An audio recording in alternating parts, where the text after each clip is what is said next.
Good evening, guys. What is up? This is Mr. A. Crizzy here. And in tonight's movie review, this is going to be the new A24 movie that me and Dad just got back from seeing earlier this evening. And that's going to be on the new Brendan Fraser movie, The Whale. Yep, I finally got my chance to see the new Brendan Fraser movie from A24, The Whale, at my local AMC movie theater in Columbia, Maryland. That's right across from the mall in Columbia. And I got my A24 shirt on. So, The Whale is directed by Darren Aronofsky, and the screenplay is written by Samuel D. Hunter, who also wrote the play of the same name. And also just a heads up, guys. I think I did this. I also did this in my Glass Onion Knives Out mystery review. But I'm about to read the entire plot on Wikipedia, so this review will contain spoilers. So if you've not seen The Whale and if you don't want The Whale spoiled for you, please skip this movie review and come back come back here once you go see The Whale, if you get a chance to do so. But if some of you guys don't care, then it's fine. So yeah, just to let you all know. So anyway, The Whale stars Brendan Fraser as he basically plays like an obese guy known as Charlie.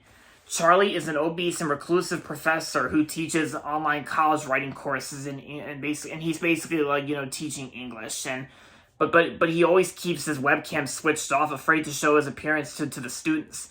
Charlie is cared for by his nurse and only friend Liz, who urges him to visit a hospital and as he is at severe risk of heart failure. He is also visited by Thomas, a New Life church missionary who tries to evangelize him. Charlie frequently orders pizza, to which he and his delivery driver Dan follow a usual routine. He leaves the pizza on the porch, takes the money from the mailbox, and leaves without ever interacting with Charlie. Charlie has also been attempting to reconnect with his estranged teenage daughter named Ellie, whom he has not seen in 8 years. Charlie offers her all the money in his bank account to persuade Ellie to spend time with him without her mother's knowledge. Ellie agrees, but only if Charlie helps her rewrite an essay for school. Charlie agrees. In exchange for her company, Ellie must write in a notebook he provides. Liz is disgruntled by Thomas's frequent visits and tells him that Charlie does not need saving. Liz reveals that she is the adopted daughter of New Life's head pastor, and that Alan, Charlie's deceased lover, whose death from suicide due to religious guilt caused Charlie to uncontrollable binge eat, was her brother. Yeah, her brother. And Charlie never fully recovered from the loss. Despite Liz's objections, Thomas still believes his mission is to help Charlie. Charlie's health begins to decline after almost choking on a sandwich, and Liz brings him a wheelchair to make it easier for him to move around his apartment. One day, Ellie secretly slips sleeping pills into another sandwich she makes for Charlie. After he falls asleep, Thomas arrives and Ellie begins to question him while smoking marijuana. After initially hesitating, Thomas admits he ran away from his family and Old Mission in Iowa after feeling unfiltered and stealing all the money from the youth group. Ellie secretly records his confession on her phone. Liz brings Mary, Charlie's ex-wife and Ellie's mother, to visit him, and the truth about Ellie's secret meetings with her father is revealed. A heated exchange occurs. Charlie, who reveals that he has $120,000 in his bank account. As Charlie had lied to her about not having the money for health care, Liz angrily storms out, leaving Mary and Charlie alone to argue about the breakdown of their marriage and their failures as parents. As Mary leaves, Charlie tearfully admits he needs to know that there is at least one thing he did right in his life. Thomas visits Charlie one last time, informing that he is moving home after Ellie sent his confession to his former youth group and family. His family has dismissed the incident and is welcoming him home. Thomas attempts he basically attempts to pressurize Charlie, but is chased after he blames Alan's death on his homosexuality. Charlie experiences a severe binge eating episode after Dan glimpses him for the first time and sends out a profanity email to his students asking him to write something honest. In his next class, Charlie reveals he is being replaced as their professor and reads some of their candid responses. To recuperate their honesty, he switches on his webcam for the first time and ends the class by throwing his laptop against the fridge. Feeling guilty for abandoning Charlie, Liz comforts him as Charlie nears death. Ellie storms into the apartment to confront him over his rewritten essay. Charlie reveals that he had replaced her written essay with a critical essay of Moby Dick that she wrote in 8th grade as he considered the most honest essay he's ever read. Ellie tearfully rebooks Charlie as he attempts to reconcile one final time. He asks her to read the essay to him. Ellie reads the essay as Charlie stands up and attempts to walk toward her, something he had tried but failed to do during Ellie's first visit. As Ellie completes the reading, they are engulfed by a great white light as they remember a visit to the beach as a family. And there you go. That's The Whale. So, when I first heard about this movie, I've been really looking forward to checking out this movie ever since I first heard of this movie, when this movie actually first premiered in early September.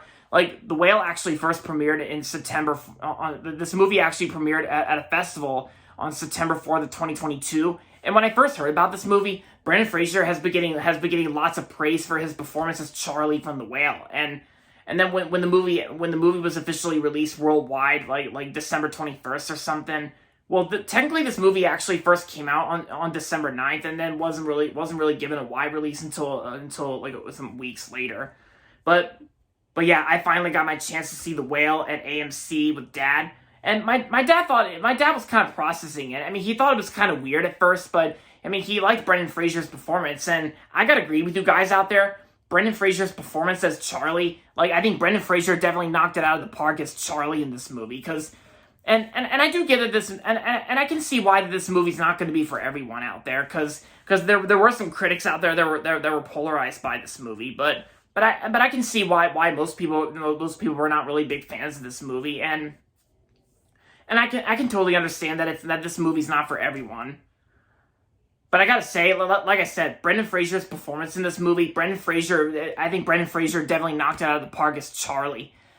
And I also like how the setting of this movie, like the way this movie takes place at an apartment or a condominium of some sort. I also like how they shot this film, and it basically takes place at like an apartment or a condominium, and I like it. I just like the setting and the way it looks too.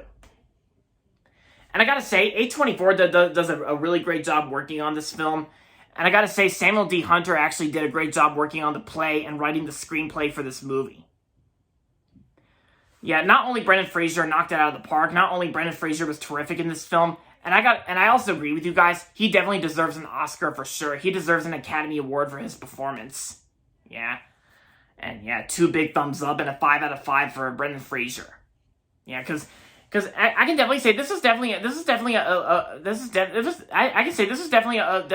a really good comeback for Brendan Fraser, because I mean, Brendan Fraser has been in some pretty good films. Some of them were pretty bad, because I remember I watched Furry Vengeance a long time ago, back when I was in middle school, and yeah, Brendan Fraser was awful in Furry Vengeance. Like, I really hated Furry Vengeance, but I gotta say, like, this movie was actually one of Brendan Fraser's better. Okay, sorry about that, guys. Like, Mom was just calling me just to let me know that she and Dad are leaving to go out for dinner, and But anyway, as I was saying, The Whale is actually one of Brendan Fraser's better films out there. And I know I've heard of the Mummy films before, because I know Brendan Fraser was also in the Mummy films, but I never saw any of the Mummy films. I mean, I know I've heard of them. I just heard of them, but I just never seen the whole movies for them. I mean, the original Mummy trilogy that Brendan Fraser was in. Yeah, but I gotta say, Brendan Fraser, he is kind of a funny actor, and he's also a good actor too. Because I know he's been in some pretty good movies, and I gotta say, the Whale, I can say is definitely his best performance in years. Yeah, and I gotta say, The Whale is also my third favorite A24 film of 2022. I also enjoyed Everything Everywhere All at Once and Marcel the Shell with Shoes On. Bodies was pretty good, and I also liked Men as well. And yes, I also love the X films. I loved X and Pearl as well.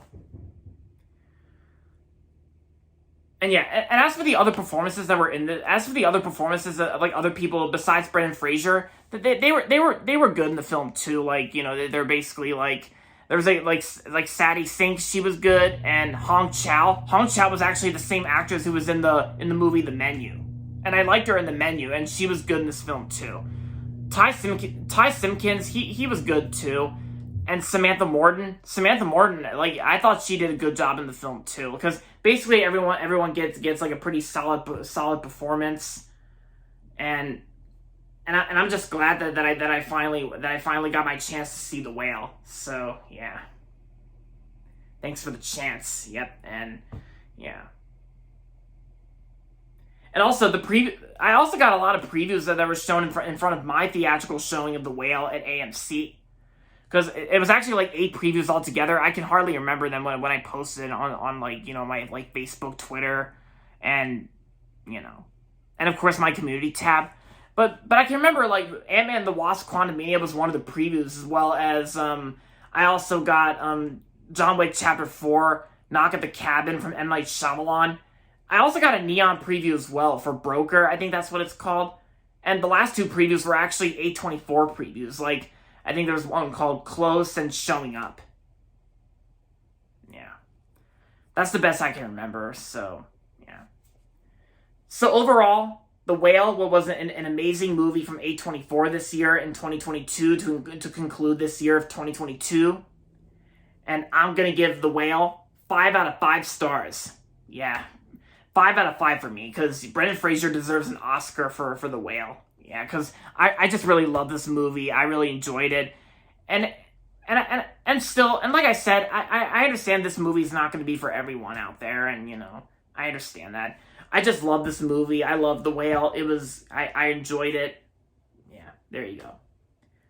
So yeah, if you haven't seen The Whale yet, then I recommend giving it a watch. Because if it's playing at a theater near you, then I recommend giving it a watch. There you go, guys. That's my movie review on The Whale. And that's going to be it for this video. So make sure to give this video a thumbs up and subscribe to my channel if you haven't yet. And as always, thanks for watching. And until next time, this is Mr. A. Crizzy saying goodbye, everybody, and that's about it.